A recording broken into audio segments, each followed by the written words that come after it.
it is. Hang on. Yep. There you go. That's it. There you go. Okay, sorry about that. I get a bit rusty. Okay, well, Stephen's done a great job of introducing me. I'm a town planner, I'm an activist, I'm a big local rep, and I'm a buildings person, including when I was secretary of my Tenants and Residents Association. I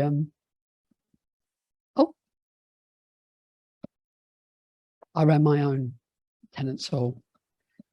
So as you know, these things are always done in terms of top tips. If it sparks any questions in your mind, as Stephen said, put it in the chat box. My first top tip is knowing your responsibilities under your lease. A lot of people don't look at the fine detail, particularly when it comes to the responsibilities they've got for structural issues in their building, things like roofs, etc. So knowing your responsibilities and planning and budgeting for them are really important. And a lease can include obligations for repairs, obligations for maintenance, particularly if you've got big external areas, so you may not know who's responsible for your fence, etc., or your wall. Your lease is the place to look for that. And also, I've come across a number of transfer leases for hubs or community buildings that have also had obligations in the schedule of a lease for investment.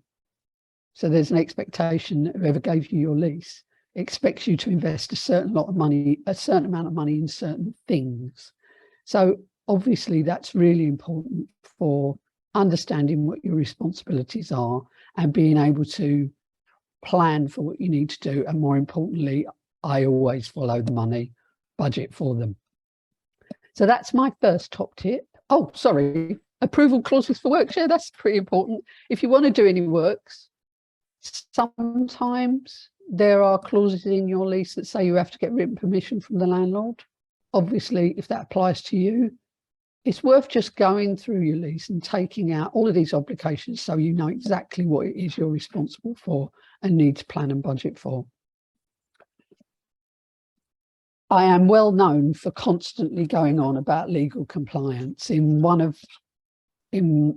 almost all of the places that I've helped people, they haven't understood exactly what they're responsible for legally.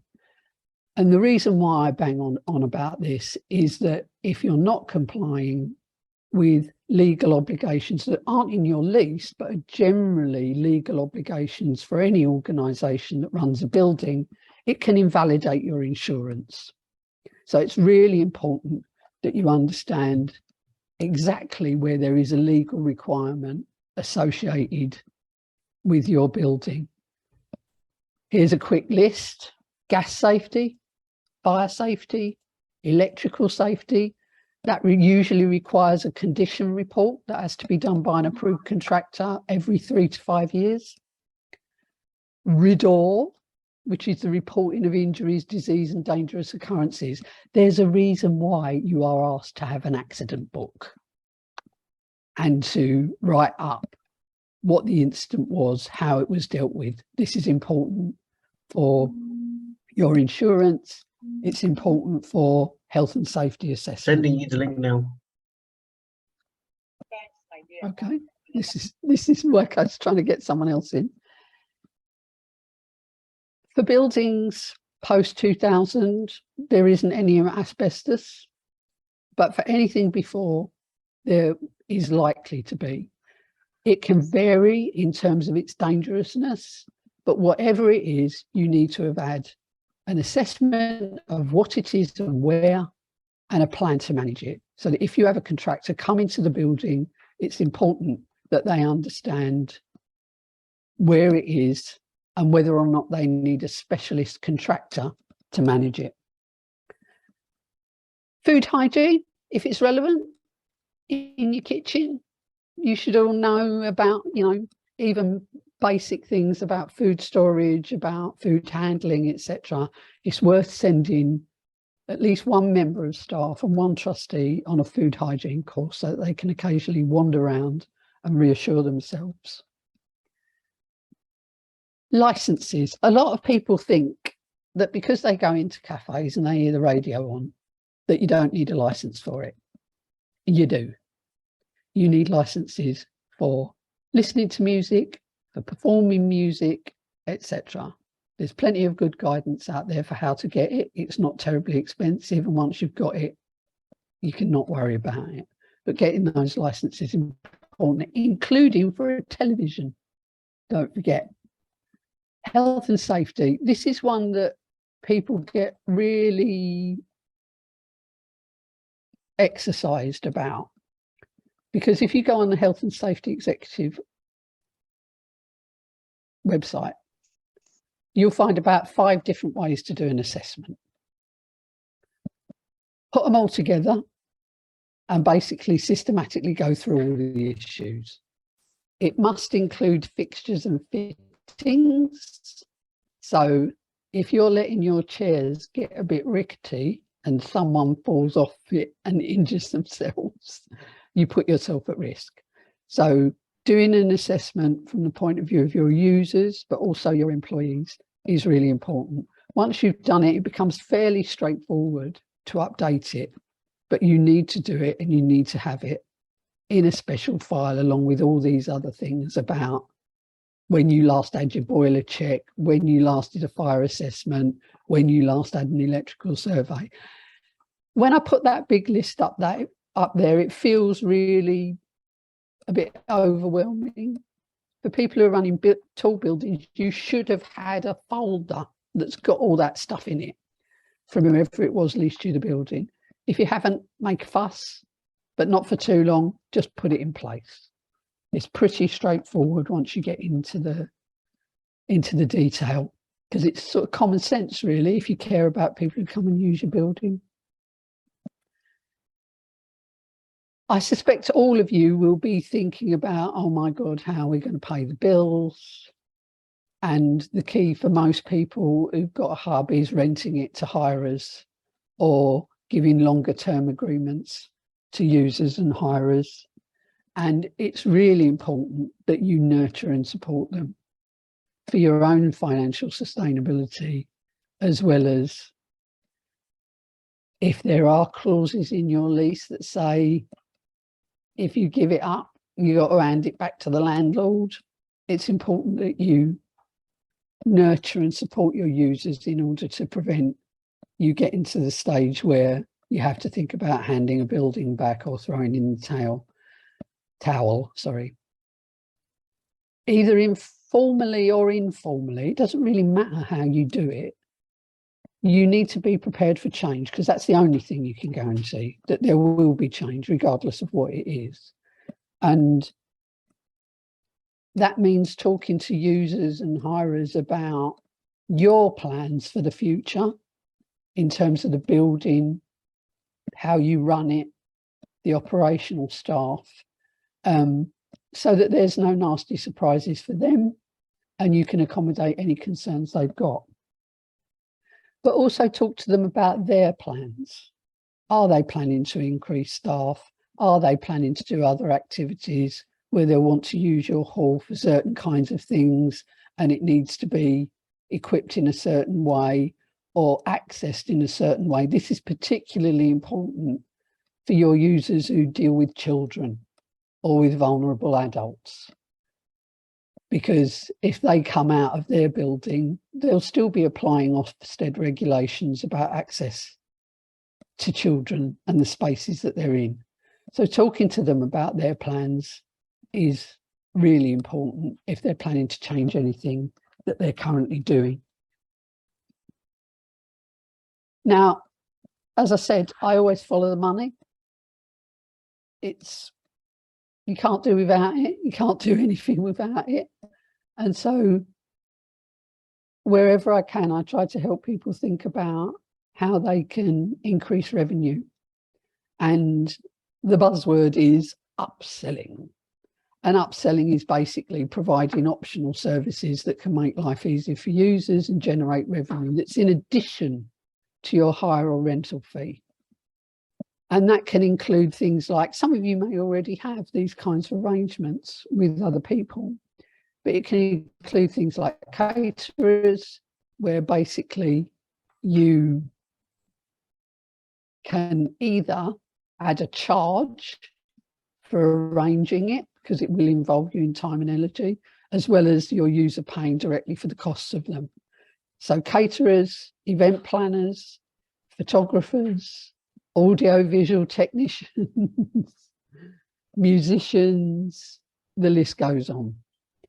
But I know quite a lot of groups who make a little bit extra on every hire, so that the person who's running the event doesn't have to worry about it, doesn't have to think about it. Instead, they contract with you to make those things possible for your event or activity. So making networks for doing that. I know some of you may be familiar with the creative change areas under Big Local. A lot of the artists and other people who've been involved in some of those things are basically self-employed people who do craft activities, storytelling, etc., etc. Again, that's another area for potential upselling and increasing revenue. But of course, it also helps you with your promotion and putting you on the map.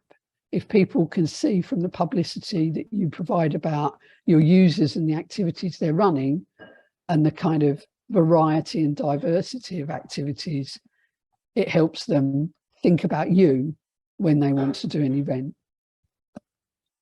Now, this one, my husband would laugh like a drain. I am a bit OCD when it comes to cleaning. I'm not like those people on those television programs, don't get me wrong, but I am quite tidy. And the reason why I'm obsessed with cleaning is because people don't understand that cleaning is maintenance. It's maintenance of your building. Things that are not cleaned well deteriorate physically, as well as being very off-putting to users. And a good example is windows. A lot of people think, oh, we don't need to clean the windows, 2 or 3 times a year on the outside. If you don't, the wood and the sills will deteriorate twice as fast. So wood, carpets, vinyl, furniture, cleaning them well saves money on replacements. It's an obvious point to make, but it's the one area where people make a cut before they cut anything else. Please don't do it. In terms of focus, kitchens, bathrooms, WCs and bin areas should be a focus. I once went in and ran some training for some cleaners of a very large centre in Tottenham, where after the cleaner had been in, I went in and cleaned the areas around the bins and the sinks in the toilet. And we took photos of the two of them in order to talk to the cleaner about the standard that we were aiming for. And it made a big difference, because suddenly they were a place that people didn't want to avoid.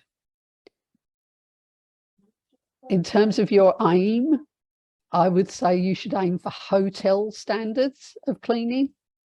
Drying taps, stainless steel, washing ledges, skirting, dusting everywhere, and applying a no paper piles anywhere clear desk policy in publicly accessible areas. A lot of centres that I go to, you have to go through an office area in order to access a training area, for example. If people walk through an area where there's paper everywhere, great, it just makes you look disorganised, like you're not on top of things. So file it, put it in a tray, keep it on a cloud and don't even have the paper is what I would suggest to make sure that kind of cleaning and tidiness, I sound like completely anal retentive, but nevertheless, it's good advice. Now, I don't know how many of you had heart-rending discussions about fixing your prices for your users. This top tip is aimed at trying to make sure that you don't pitch it too low. So there's 2 kinds of costs associated with running a hub. The costs that are needed to be covered before you even open the doors, so staff, caretakers, etc., all of those costs should be included in your hourly rate. And there's quite a lot of them. I'm not going to go through all of them because you're going to get them all, but just to, so rent, business rates, don't forget you can get 100% relief if you apply to your local authority. You get 80 automatically if you're a charity. And in fact, even if you're not a charity, you can still apply to your council to get relief from business rates if they support what you do. Insurances, all the statutory testing that I talked about, fire alarms, portable appliances, don't forget any kettle that's used by users must have a little sticker. Boiler, heating, aircon, electrical condition, licenses, cleaning for the building space, cleaning materials, internal window cleaning. One that will be in the forefront of anybody's mind at the moment if they're running a community building, water, gas and electric. It's been a nightmare. Evidently there are some reliefs coming from government down the line. How much they're going to be, no one knows yet, as far as I know. And making sure that you know whether you're paying stand-in charges, which you have to apply, which you have to pay with some suppliers, as well as the cost of consumption. So knowing how that all works is really important, and knowing how much it costs every year. Some people are lucky enough to have a car park and a nice garden, window boxes, planting boxes, all that stuff. Thinking about the maintenance, if it's not included in someone's role, is important. Refuse, including sanitary disposal. And this is the one where, going back to the first slide where I talked about your lease and obligations under your lease. There are two, you often see in a budget for organisations who run a community hub, that kind of repairs and maintenance is sort of expected to cover everything. And it should cover repairs, internal decks, specialist cleaning, etc. But capital improvements and equipment are separate, partly because there are other implications for that in terms of depreciation, for those of you who understand your accounts. But a building fund is making sure that you can cover large building improvements. One of our big local reps looks after the members of ACRE, which is an organisation that mainly covers the smallest village halls. When they're that small, if suddenly the roof needs replacing, it's a nightmare. It will blow their budget out of the water. So making sure that you set an amount that you're going to aim for to take into account doing those big improvements is really important, and that they're shown as separate. Now, this may sound a bit weird, governance costs, but you can't have a building owned by an organisation unless they're also producing financial accounts. So at the very least, your audit costs should go in these, what I've called fixed costs before you open the door. Now, the nice thing about this little thing in terms of pricing, even if I do say so myself, is that if you divide the total of all these annual costs by the number of hours your hub is open a year, you get an hourly cost, which is the minimum that your pricing should cover, unless you get a grant to cover them. And the other nice thing about having an hourly cost is that you can actually say that to your supporters. You can actually say that when you're fundraising. Do you realise it costs X per hour before we even open the doors? It's a good way to focus people's minds, and it's a good way to prevent some arguments about your space isn't really very affordable, is it? And it's like, well, it might be more affordable if we, you know, made it an electrical nightmare and the health and safety was all over the shop. So I think this tip, in my experience, has proved the most useful to lots of organisations who are either going through debates with their users about increasing higher rates or user rates, because then you can actually show them why it costs what it does as a minimum.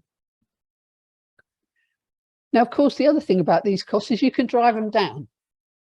You don't have to just, accept whatever it costs currently. You can consider supplier offers at least annually to see if there's a better deal to be had. Talk to other people who run hubs, find out who does things cheaply, but to the same standard, and try to drive them down if you can. And also consider bulk buying with other venues on things like cleaning materials. I mean, it's amazing how much you can spend on toilet rolls and paper towels and, mopeds and all that stuff. If you can get into a little consortium for bulk buying, it'll be good for everyone. So don't just accept the costs and try to raise the money. That's the last thing, is the much more difficult thing, but driving down the costs is fair enough. Now, of course, your hub is unlikely to be the only community space in your area. And we don't come from a sector where we sort of relish competition. But I do think it's a good idea to keep an eye on them, partly because not all of your competitors are going to be not-for-profit. Some of them are going to be for profit. Visit them, find out what they're up to, potentially think about collaborating with them, find out about their prices, their facilities and standards, and the range of users they've got. And as I said, they won't all be like you in terms of values and social mission. They might include McDonald's, who do a children's party these days. Estate halls, they're likely to be like you. Faith group venues can be very commercial. Meeting venues, very commercial. Rehearsal venues, very commercial. Training suites in schools and colleges. Function rooms, but also your pubs, your cafes, your outlets. There are lots of rural areas in England where people have meetings about things that are important to them in the pub upstairs room or in a certain part of a cafe. So it's worth remembering that your competition is not just organisations like you, it's others too. And you've got to be able to sell why yours is different and why it's better than others in terms of not having to pay profits to other people, not paying large salaries and overhead to another organisation like McDonald's, for example, or Wetherspoons or any of the others. Obviously, the key, a lot of community hubs can be a bit sort of off the radar, which can make a difference to how much people know about them. And when it comes to improvements, you have to ask yourself, what can we do to add value? Is there a potential extension for a cafe or storage in that external space? And a bit of curb appeal too. Visibility is key to the success of community hubs, and where you're not really visible on a high street or whatever, you'll have to work even harder. Corridors and staircases, in my experience, are really underused. And actually, they're great spaces for galleries, for putting up photo exhibitions, doing it with schools. It's part of your social mission, but it can also be potentially part of a commercial offer. What's happening on your roof? Is it generating some energy for you? Is there actually a space for an event with a small amount of capital outlay? Perhaps there are really 4 offices in that room. I know some organisations where like 2 members of staff take up a massive amount of space. Well, if the space can make money, think about whether or not it's possible to increase it. And the same goes for desk spaces. in my experience in the last few years, a lot of libraries and older schools have come into community ownership. And what's often the case there is they have rooms with very high ceilings. Could you fit in a mezzanine, even if it was only for storage? I mean, blimey, studio apartments these days are being created with mezzanines for you to climb up to bed. So there's often opportunities like that to keep improving the building. And those kinds of improvements will keep you on everyone's radar. So you have to ask yourself, what can I do in answer to the following questions? In terms of your building, can you see it? Is it obvious what it is? How easy is it to find? Can you make it easier? Does it look nice? Because there's nothing like a terribly institutional feel for making people think, well, I don't want to have a party there. It looks like a social services building. Simple things like signs, flags, lighting or greenery can do the trick when it comes to making it very obvious what it is and making sure you're on people's radars. And then, of course, there's comms. Are all your key stakeholders being kept up to date via all channels? Nearby residents, other community groups, funders, statutory agencies. You can't build up support unless you at least encourage people to sign up to your newsletter or get them to follow you on Twitter or whatever. That's what's going to elicit their interest.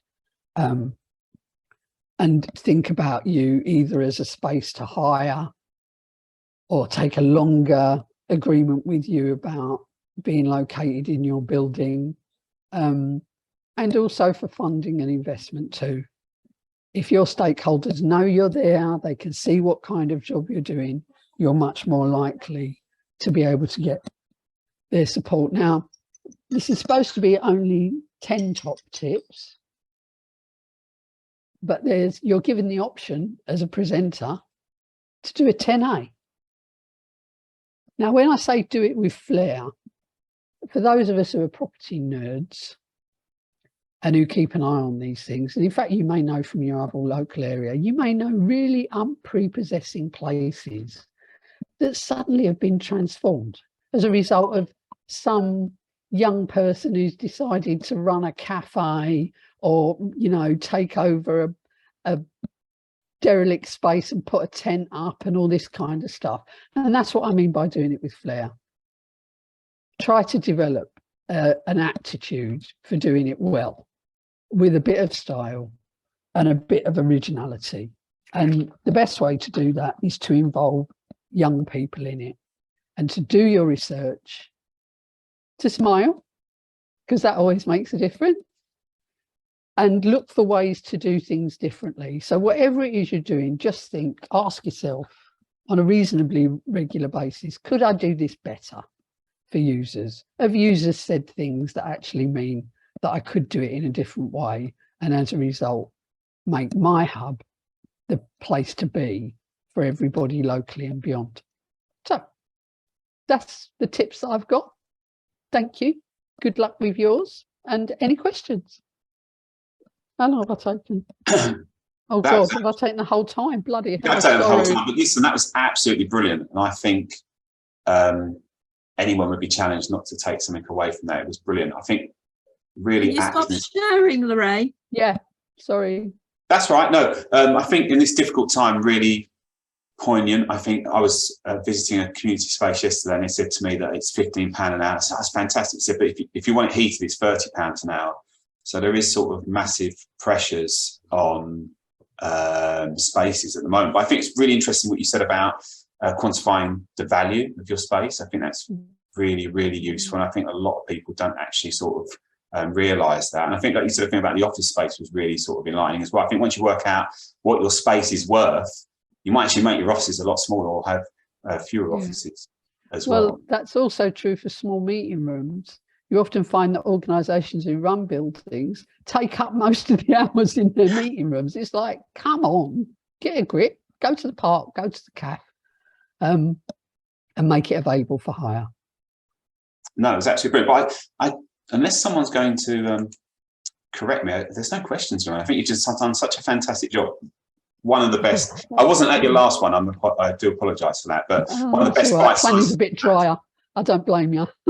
Listen, I've got lots of nice feedback in here, so thank you very much.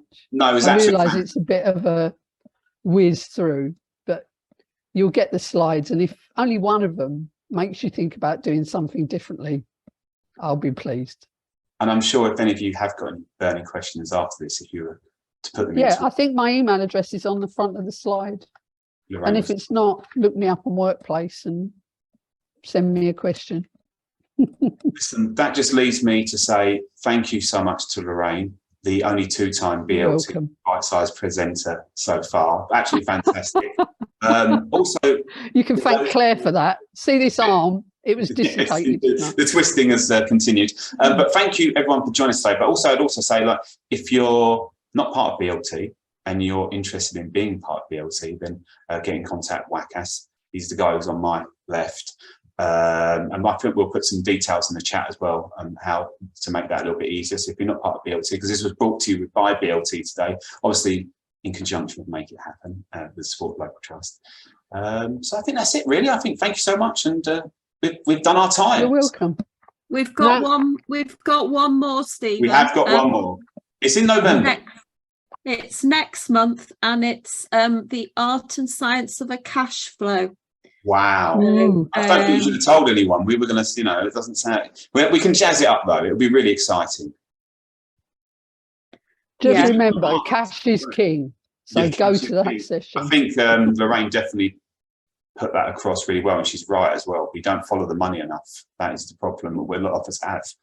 But no, it's really interesting. If you don't follow the money, you won't get any money. That's the No, important but you know what? I think sometimes Big Local hasn't helped as well, because ultimately, because you have money, you don't tend to worry about money so much. But I think, especially with community spaces, I really did like your idea about sort of dividing things, because so many people don't do that. So many organisers don't do that, and they run at a loss a lot of the time.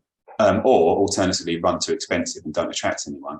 A lot of the time I find it very hard to find the sweet And spot. who wants to use their grant to pay for running costs? You want to use that to actually help people. So, anyway. And to enable organisations to stay longer as well. So yeah, that's right. That's right. But you're all allowed to leave. Have a great day, everyone. I'm going to go. See you Bye-bye, soon. Lorraine. Thank you again. Cheers. Hey.